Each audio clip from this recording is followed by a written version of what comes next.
السلام علیکم ناظرین، میں ہوں غلام شبیر اور آپ دیکھ رہے ہیں اٹک ٹوڈے نیوز۔ ہم نے ایک پروگرام شروع کیا ہے کچہری۔ فی الحال ہم فیملی لاز کو ڈسکس کر رہے ہیں اور میرے ساتھ موجود ہیں معروف میرے قانون عرفان اللہ ملک صاحب، ایڈوکیٹ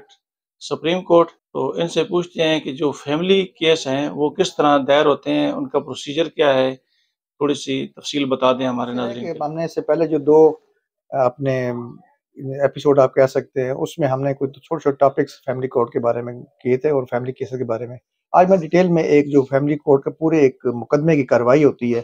وہ اس میں آپ کو بتا دیتا ہوں کہ سب سے پہلے اگر کسی طرف سے کوئی دعویٰ فائل کیا جائے، چاہے ہسبینڈ کی طرف سے رجسٹریشن آف کنجوگل رائٹس کا ہو یا بیوی یا بچوں کی طرف سے خرچہ اور وہ جو باقی ڈاور وغیرہ کا ہوتا ہے، تو جب دعویٰ ایک سائڈ سے دائر کیا جاتا ہے تو دوسری سائڈ 15 دن کے اندر اندر اس کا جواب دینے کے اس کو ٹائم دیا جاتا ہے کہ وہ 15 دن کے اندر حاضر ہونے کے بعد اس کا جواب دے۔ جواب جب اس کا آ جاتا ہے تو اس کے بعد فیملی کورٹ ایک پروسیڈنگ ہوتی ہے ری کانسلیشن، کہ ان کی آپس میں کوشش کرتے ہیں کہ مصالحت ہو جائے۔ اس میں جو کورٹ ہوتی ہے اس کی کوشش ہوتی ہے کہ وکلاء سے ہٹ کے ایک پارٹی کو سامنے کھڑا کر کے یا ان کو ایک سائڈ بٹھا دیا جاتا ہے اگر وہ خود کرنا چاہیں، نہیں تو کورٹ اپنی طرف سے کوشش کرتی ہے اور ان کے جو چھوٹے چھوٹے ایشوز ہوتے ہیں ان کو سالو کرنے کی کوشش کر کے اور ایک جرگہ کی مانند ٹرائی کرتی ہیں جی ریکنسلیشن ہو جائے۔ وہ مصالحت کا اقدام کیا جاتا ہے۔ اگر تو مصالحت ہو جاتی ہے تو وہ ٹھیک ہو گیا، اگر وہ مصالحت نہیں ہوتی تو اس کے ساتھ اگر اس میں خرچہ مانگا گیا ہے بچوں کی طرف سے یا بیوی کی طرف سے، تو کورٹ ایک فائنینشیل پوزیشن ہسبینڈ کی دیکھ کے، فادر کی یا دیکھ کے بچوں کی حد تک تو فوراً ایک انٹرم عبوری خرچہ جسے ہم کہتے ہیں انٹرم مینٹیننس وہ فکس کر دیتی ہے اور وہ پھر ہر منتھ بچوں کو والے کی طرف دینا پڑتا ہے۔ بیوی کی حد تک کورٹ دیکھتی ہے کہ اس کو ابھی دینا ہے یا یہ جب کورٹ کی فل ٹرائل ہو جائے تو اس کے بعد دیں گے، تو وہ لازمی نہیں ہوتا لیکن بچوں کی حد تک وہ لازمی مقرر کر دیتی ہیں۔ اس کے بعد وہ ایویڈنس کے لیے، شہادت کے لیے کیس مقرر کر دیتی ہے۔ پہلے جو پلینٹف ہوتا ہے زیادہ جو کیسز میں ہے وہ بیوی یا جو مدر ہے یا جو بچے ہیں ان کی طرف سے شہادت آتی ہے اور انہوں نے آگے شہادت دینی ہوتی ہے، اپنے وٹنس پیش کرنے ہوتے ہیں۔ فیملی کورٹ میں نارملی آج کل یہ پروسیجر اختیار کیا جاتا ہے کہ وہ اپنے جو بھی ان کی ایویڈنس ہوتی ہے وہ ایک ایفیڈیوٹ پہ دیتے ہیں، وہ اٹیسٹڈ ایفیڈیوٹ اپنا کورٹ میں سبمٹ کرواتے ہیں کہ جی یہ ہمارا بیان ہے۔ پھر اس کے اوپر جو دوسرے کونسل ہیں دوسری سائڈ سے، جو ڈیفینڈنٹ سائڈ سے ہے، وہ ان کے اوپر جرا کرتے ہیں۔ جرا کے بعد پھر جو ڈیفینڈنٹ سائڈ ہے وہ اپنے ایویڈنس تھرو جو ایفیڈیوٹ کا موڈ ہے اس میں وہ اپنے دیتے ہیں، جمع کراتے ہیں کورٹ میں، اور اس کے بعد ان پہ پلینٹف جو کونسل ہے وہ اپنی جرا کرتے ہیں۔ اور یہ تمام کارروائی مکمل ہونے کے بعد پھر ایک ڈیٹ دی جاتی ہے کہ دوبارہ ایک مصالحت کی کوشش کی جاتی ہے۔ پھر اسی طرح جو جس طرح پہلے کیا جاتا ہے مصالحت، اس طرح پھر پہلے فیصلہ دینے سے قبل ایک مصالحت دوبارہ کورٹ کوشش کرتی ہے،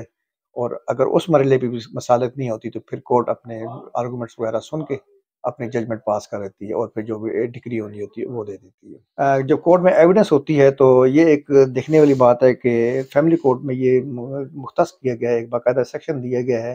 کہ جب آپ اس پہ جرا کرتے ہیں کسی بھی وٹنس پہ تو اس پہ آپ کوئی ایسا انسلٹنگ قسم کا کوئی کوشچن نہیں کر سکتے، کوئی اس کو ڈسآنر کرنے کے لیے کوئی ایسا کوشچن نہیں کر سکتے، کوئی اسکینڈلس قسم کا کوشچن نہیں کر سکتے یا انڈیسنٹ قسم کا جو کوشچن ہے وہ نہیں کر سکتے۔ تو کورٹ اگر آپ کریں گے تو کورٹ آپ کو منع کرتی ہے۔ اگر کورٹ کسی ایویڈنس کے مرحلے پہ دیکھتی ہے کہ جی مجھے خود بھی کوئی ایسا کوشچن کرنا ہے جس سے کوئی تمام کارروائی سامنے کلیئر آ جائے تو کورٹ بھی کوشچن کر سکتی ہے۔ قانون کے مطابق جو قانون میں دیا گیا ہے وہ ایک فیملی کیس کا فیصلہ 6 مہینے کے اندر اندر ہونا ضروری ہے۔ نارملی وہ لنگر آن ہو جاتا ہے، کبھی ایک کونسل نہیں ہے یا کورٹ چھٹی پہ ہے یا دوسرے کونسل نہیں ہے یا کوئی اور وجہ ہو جاتی ہے، لیکن جو قانون میں ہے کہ 6 مہینے کے اندر آپ فیملی کورٹ نے اس کا فیصلہ کرنا ہے۔ اور اگر 6 مہینے کے اندر یہ فیصلہ نہیں ہوتا تو کسی بھی پارٹی کو حق ہے کہ وہ ہائی کورٹ میں اپلیکیشن دے سکتی ہے کہ جی میرا کیس ہے لیکن ابھی تک وہ 6 مہینے میں فیصلہ نہیں ہوا۔ اس کے علاوہ اس میں جو انٹرم مینٹیننس ہو گئے یا کوئی اور چھوٹے موٹے جو فائنل ججمنٹ کے علاوہ انٹرم جو آرڈرز ہوتے ہیں ان کے خلاف ان میں کوئی اپیل یا ریویژن نہیں دی گئی ہے، تاکہ یہ نہ ہو کہ اپیل انٹرم آرڈر، اس کا جو بیسک مقصد یہی ہے کہ انٹرم آرڈر کے خلاف اپیل چل جائے، اگر اوپر سے اسٹے ہو جائے تو وہ پھر لنگر آنا ہوتا ہے۔ تو انہوں نے کہا جی کہ آپ کورٹ لا یہ ڈیولپ ہو گیا کہ آپ انٹرم آرڈر کے خلاف اپیل نہیں کر سکتے، البتہ فائنل ججمنٹ کے خلاف آپ اپیل کر سکتے ہیں۔ پھر اپیل جب ہوتی ہے تو اپیل کبھی جو قانون میں ہے کہ 4 مہینے کے اندر اندر آپ نے اس اپیل کا فیصلہ کرنا ہے۔ اور جو چیزیں ہمیں کورٹ یہ دیکھ سکتی ہے کہ جی جب تنخواہ کا کوئی معاملہ آتا ہے یا کوئی بھی، اس میں کورٹ کمیشن مقرر کر سکتی ہے، اس میں کسی شخص کی کمیشن مقرر کیا جا سکتا ہے، اس کے چیزیں دیکھیں، یا جائیداد کے بارے میں انویسٹیگیٹ کیا جا سکتا ہے کہ اس کی یا کوئی پراپرٹی ہے اس کے بارے میں بھی، اور کمیشن کے لیے کورٹ وہاں ایویڈنس کے لیے بھی کورٹ بھیج سکتی ہے۔ اور اس کے علاوہ اگر ویسے تو نارملی جو پلینٹف ہے یا ڈیفینڈنٹ ہے وہ خود آئے گا، لیکن اس میں ایک سہولت رکھی گئی ہے پردہ نشین عورت کے لیے کہ اگر وہ عدالت میں خود نہیں آ سکتی تو اس کی طرف سے مختار خاص جو ہوتا ہے وہ عدالت میں پیش ہو سکتا ہے۔ اس کے بعد جب ڈگری ہو جاتی ہے تو یہ کورٹ کا کام ہے، جو نارملی یہاں پہ ایک ٹرینڈ نہیں ہے لیکن ہونا یہ ہے کہ جو خلا یا ڈیسولوشن آف میرج کی جو ڈگری ہے جب کورٹ جاری کرے گی تو کورٹ کا کام ہے کہ وہ 7 دن کے اندر اندر اس فیصلہ کو تھرو کورٹ متعلقہ جو چیئرمین یونین کونسل ہیں یا جو متعلقہ آفیسر ہیں ان کو وہ کورٹ کا آرڈر بھیجے گی، اور وہ اس کے بعد اس کے اوپر اپنے کارروائی شروع کر دے گا،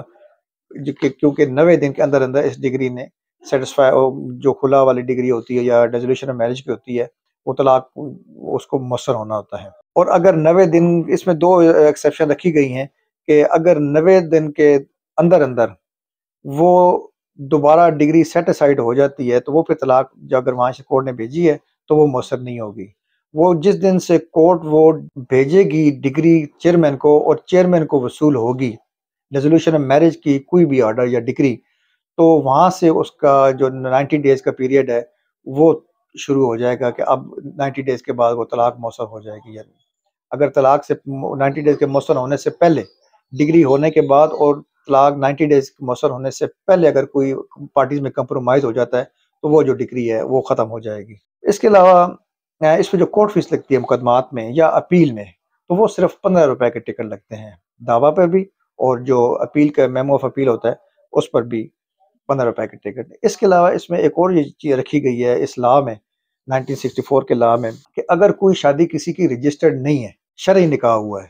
اور کورٹ کو ڈیورنگ پروسیڈنگ یہ چیز پتہ چل جاتی ہے کہ ان کا یہ معاملہ اس طرح چل رہا ہے اور یہ ان کا یہ پرابلم ہے، تو کورٹ متعلقہ چیئرمین یونین کونسل کو ہدایت کرے گی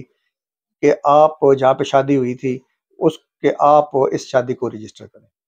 تو یہ چھوٹے چھوٹے پوائنٹ تھے جو اس لا میں دیے گئے ہیں۔ یہ جو پروسیڈنگ چلتی ہیں اس کے اندر چونکہ مہر ہے، ڈاوری، سمان جہیز، تو یہ ہمارا ایک اور اس کے ساتھ ہی، کیونکہ اس سے بہت سارے ریلیٹڈ اور بھی قانون ہیں، تو وہ جو 1961 کا جو لا ہے اس کو جب ہم ڈسکس کریں گے تو باقی ہم وہ چیزیں کہ ان میں مہر کیا ہوتا ہے، مہر کی کتنی اقسام ہے، طلاق کی کتنی اقسام ہے، تو وہ چیز اس میں دیکھیں گے۔ تو یہ شبیر صاحب میں نے بریف سا آپ کو بتا دیا تھا کہ لوگوں کی آسانی کے لیے ایک اویئرنیس ہو جائے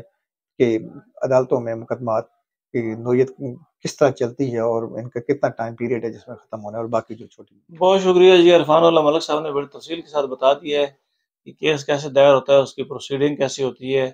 اور کیا طریقہ کار ہے، پورا اس کا حل بھی بتا دیا ہے۔ اسی کے ساتھ مجھے اٹک ٹوڈے نیوز کو ان کے آفس سے اجازت دیجیے۔